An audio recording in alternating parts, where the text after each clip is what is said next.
So first and foremost, welcome to the Friday Night Word. My name is Brandon, and I am the founder and pastor at As Always Ministries. We have been doing this special segment since the beginning of the year. It's been an absolute joy and a privilege to be here. We have 14 or 15 clips that are now saved under the collections called Word. All right. So if you guys want to go watch any of those, check it out. I'm working on the website to make them available on our website as well as long also going in with a live stream if that's possible. But tonight, the subject for tonight is based on something that we don't usually talk about. Usually, we're focused outside of the struggles of humanity. We're focused on Christ, and just for this whole week, I've just kind of sensed that I should talk about this, so we're going to talk about it. And for tonight, it's titled "What Is Sin?" And before you click out, before you mute me, before you go get a cup of water or something like that, there is a fundamental misunderstanding about certain things. All right, so people and Christians and non-Christians alike, okay, we struggle with the Creator, capital C, slash creation relationship. Okay, so our perception of deity has morphed into a turn or burn, or die, or please or die, a supreme being that must be appeased or enticed at all costs to avoid destruction or bring favor. Like that's just our perception of what a deity is. All right, and that is so outside of the realm of what it should be. So one of the most famous sermons during the Great Awakening, which was a huge revival in the United States in the late 17 and early 1800s, unless I'm mistaken. I might have to go take church history again. But there was a sermon preached by this guy named Jonathan Edwards, and he was like a huge name back in the day for his revival preaching. And he preached this sermon that was so famous it was written like transcribed into newspapers, and it would just sit around the country. And the title tells you exactly what you need to know. The title of the sermon was called "Sinners in the Hands of an Angry God." And basically, Edwards depicted the torture of unsaved souls in the bowels of hell. Like, he wanted to make sure you understood fire and brimstone. When you hear about fire and brimstone preaching, think about this sermon. Now, fear is a powerful motivator, and according to Proverbs chapter 9, verse 10, it says, fear of the Lord is the beginning of wisdom. But fear, as we understand fear, is not the purpose or the desired outcome for the creator-creation relationship. Fear has nothing to do with it. Okay. Instead, that verse in Proverbs is actually like a healthy respect and an acknowledgement of true authority and power. All right. So to understand the creator slash creation relationship, we have to understand the purpose for which we were created. Man was created with two distinct attributes. One is free will, and two, a fundamental necessity for intimacy with God. Now, some people would want to argue that, but we spend so much of our time poking around in the spiritual realm. I mean, Christians and non-Christians alike. We like to, we like the paranormal. We like those things. We have a desire because we have a hole to fill in us when we don't fill that with Christ. So we have that fundamental necessity. Okay. And from creation until the fall of Adam and Eve, God walked with Adam and Eve in the paradise that he created to completely sustain and fulfill his creation. All right. There wasn't a 95. There wasn't famine. There wasn't pain. There wasn't anything. It was a complete paradise that God could have with his creation. He could walk, talk, share. Like that's what that was all about. Okay. And it was the disruption of this relationship between creator and creation that messed it up. And that came in two forms. Okay. First was the classic mistake. All right. It was a desire to be like God. The serpent talked to Adam and Eve. Don't you want to be like God, knowing the difference between good and evil? Okay.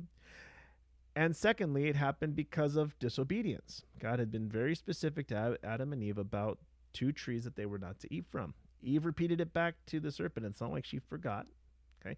It was just I want this. This sounds good. I'm going to do it. All right. So God created man in his own likeness, and that's flawless, perfect. Okay. And perfection cannot be tainted with imperfection. So this is the introduction of sin, okay, and the severing of our relationship with God, all of humanity. So now, if you type an exclamation point verse, you can pull up the passage for tonight, 1 John chapter 3, verses 4 through 6. We have a biblical definition of what sin is. I'll go ahead and pop it in there. It says, everyone who makes a practice of sinning also practices lawlessness. Sin is lawlessness. You know that he appeared in order to take away sin, and in him there is no sin. No one who abides in him keeps on sinning, and no one who keeps on sinning has either seen him or known him. Okay? So if you have truly experienced Christ, and you are in full recognition of his authority, sin plays no part in your life. It's not that we aren't tempted. It's not that we don't stumble, but it is the fact that we are made new and we are new creatures. All right. And if we haven't been made new, then sin is still a part of our lives. So sin appears in humanity in two forms. First and foremost, it's inherited and perpetrated. All right. And now perpetrated sin is more commonly referred to as imputed sin. All right. Paul explains that inherited sin comes from the first Adam. All right. Not Atom, like Adam and Eve, the first Adam, the first man. Okay. And every human, with the exception of Jesus, comes from sin-tainted genetics. Like, this is a part of who we are. We are born into it. We are born that same way. I am the father to a almost 3-year-old. Okay. No one taught him how to lie. No one taught him how to throw tantrums. No one taught him how to do anything. He's just born that way. Okay, it's something inherent in humanity. Now, perpetrated sin comes naturally from the inherited sin nature. Okay, and that's us actually engaging and participating in lawlessness. Now, if you're asking what laws we're talking about what God says about life, what God says about humanity, what God says about our position and our, who we are, right? We are sinners. It's everything that does not please God and requires an action on our part. Okay? When we disregard what God says, or we count our wishes or desires as more important than he says, that's one of those imputed sins or perpetrated sins. So either of these is contrary to God's purpose for humanity and carries the exact same penalty. So it doesn't matter. Let's say that you are the one-off. You are the person who never lied, never stole, never cheated, never did anything, never looked at a woman in lust, never did anything. But but you were born, and it's not fair because you didn't do it, but you were born in a lineage of sin.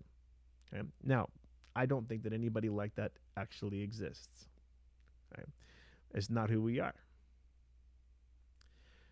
So, a main distinguishing factor is that this sin can be imputed. That's why it's called imputed, or passed over for another to bear that price. So the sin that we commit in our lives, that can actually be passed over to someone else to pay that price. Now, before you get ahead of me, hear this. Humanity, therefore, cannot escape sin by simply being a good person, having good works, or even self-punishment, or whatever you want to ascribe to that. So then, and as I said in the introduction, humanity's perception of God is warped towards judgment, right? That we want to understand God as someone who is angry and has a need to be appeased, when in all reality, God simply says, this is the way, the truth, and the life. And we have free will. We can choose. So, from that day that humanity fell, right? From the day that Adam and Eve ate from the tree that they knew they weren't supposed to, that intimacy with God was severed. Okay. That relationship that we have with God, because God is perfect. God knew no sin. He's perfect. He can't have a relationship. What relationship can light have with darkness? It's just not there. Okay. But God did not write off humanity. Okay. Instead, he did three things. One, he placed the punishment on both man and woman and the serpent. All right. The punishments for man and woman are Genesis chapter 3, verses 14 through 19. I'm not going to read it. Two, he covered their shame. Okay? And that's a very important thing to note. Okay? He killed animals, he took their pelts, he fashioned clothes for them. Okay? Adam and Eve, from the moment that they ate from the tree of the knowledge of good and evil, recognized that they were naked, recognized that they were deficient, recognized that they had something, to be ashamed of. Before that, that didn't happen. Okay. And most importantly was the third step. Automatically, he put in motion the plan to restore humanity to him so that he could have relationship and intimacy with his creation. So man did not escape punishment, but the burden for what they had done, right, which was their nakedness, was ultimately paid for by an innocent party. Okay? The animals that were killed to fashion coverings for them, those animals paid a price. And that's kind of where we get into the whole thing about sacrifice and things like that we don't have to do anymore, okay? Because there's already been someone that paid the price, okay? The person that could actually take on our sin, okay, was Jesus Christ. That's what he came down to do. He was somebody who was not a part of the lineage of sin. He had nothing to do with it. He lived a perfect life, created no issues. Okay, and finally, he died, paying that price. Even though he himself had not sinned, he paid that price. All of the sins of humanity, from the past, present, and future, were paid for in that one moment. Okay, he died and he rose again. He conquered death. So therefore, we have a way out. Okay, and that way out is simply this: submitting to Christ's authority and accepting that gift. Now, for humanity, the struggle ultimately comes down to the same issue in the Garden of Eden. Okay? Do you want to perceive yourself as the ultimate authority? Do you want to do what you think is right? Do you want to do what you're feeling and live in the moment and do all those things? Or will you recognize Jesus as your personal Lord and Savior and accept that free gift? I mean, if someone were passing out $50 bills, how many people would raise their hand right now? I would. Okay.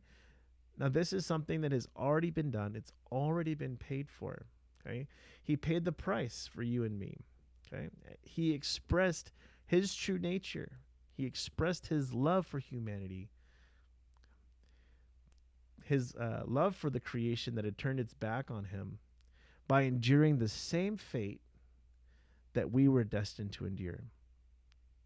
Okay. Now, I know I'm gone a little bit over time. We're going to wrap this up right here.